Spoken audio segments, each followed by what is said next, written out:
Connaissez-vous le jeûne intermittent? Peut-être se poser la question de combien de repas faites-vous par jour?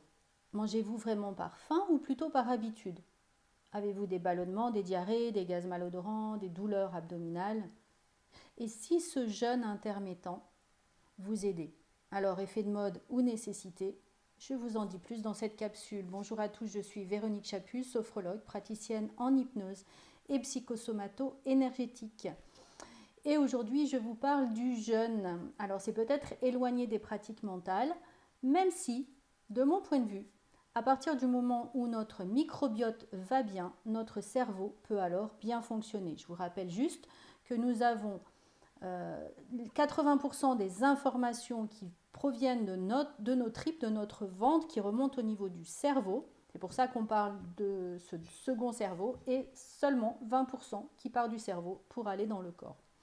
Donc c'est vraiment très important de prendre soin de notre microbiote. Alors c'est quoi ce jeûne intermittent? C'est une fenêtre de 8 heures de repas et 16 heures de jeûne. Pourquoi? Parce que notre digestion prend 4 heures. Et que le mouvement qui s'appelle le MMC, qui permet le nettoyage de nos intestins, dure 16 heures. 16 heures s'il n'y a pas d'aliments et s'il n'y a pas de sucre qui rentre dans notre abdomen. Ce MMC, vous le connaissez tous, c'est ces bruits qui font gloops, gloops, gloops, gloops au niveau de notre ventre. Et on sait que si on prend une tisane par exemple sucrée, le bruit s'arrête. Donc vous avez besoin vraiment que ce bruit continue et que ce MMC continue pendant 16 heures. Les bienfaits de ce jeûne intermittent, le premier bienfait, c'est la perte de graisse abdominale. C'est l'aide quand on a un foie gras. Tout simplement parce que vous allez avoir des baisses du pic d'insuline. Et le fait que votre ventre se nettoie va vraiment vous maintenir en bonne santé, permettant ainsi d'aller chercher dans vos ressources de graisse. Bien sûr, votre flore intestinale va vraiment vous en remercier parce que tous les détritus, les débris, les cellules mortes, les champignons, les virus, les bactéries vont être évacués avec ce MMC. Donc ça permet vraiment de nettoyer en profondeur votre ventre, d'éviter la putréfaction, d'éviter tout ce qui est, donc la putréfaction c'est tous les ballonnements, odorants ou malodorants d'ailleurs. Ce jeûne intermittent va venir stimuler votre système immunitaire. Et c'est vraiment une bonne stratégie pour certaines maladies auto-immunes, à voir plus avec le corps médical. Alors, comment réussir à faire ce jeûne intermittent? L'idée, c'est peut-être pas de commencer directement si c'est difficile pour vous. Par exemple, vous pouvez choisir quel repas va être le plus léger et vous pouvez pendant quelques temps commencer à alléger le dernier repas que vous faites. Donc on commence bien sûr avec 3 repas par jour. Il n'y a pas de dîner, de snack à 16 heures parce que c'est vraiment très mauvais pour notre santé, notamment pour l'insuline. Et bien sûr, rien à manger à 10 heures. Donc on part d'un repas à 7 heures, d'un repas à midi et d'un repas à 19 heures. Plus vous allez manger tôt, mieux c'est pour votre santé. Tous les repas du soir étant vraiment néfastes pour la digestion et pour le poids. Donc, l'idée, c'est vraiment de pouvoir commencer tout doucement. Alors moi, je préfère manger le matin et ne pas manger le soir.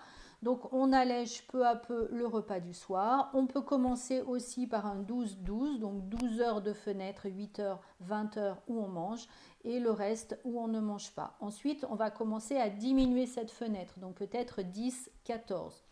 Et puis quand on se sent à l'aise avec ça, on peut passer à un 8-16 par exemple. Mais on pourrait faire du 11-13 par exemple, on pourrait faire du 9-15, des étapes intermédiaires pour pouvoir bien réussir. Et puis au fur et à mesure, prendre cette nouvelle habitude, cette nouvelle bonne habitude qui va vous permettre de rester en bonne santé et de rallonger votre espérance de vie en bonne santé. Quelques petits bémols quand même. Si vous avez pendant cette période de jeûne à faire sport intensif, et je parle bien d'intensif, alors là, vous pouvez ramener des aliments dans votre corps. Sinon, ce n'est pas très utile. Jusqu'à il y a quelques années, on partait pas avec 3 repas dans le ventre. Il y avait plein de fois où on allait bosser au champ sans avoir pris le repas, tout simplement parce qu'on n'avait rien à manger.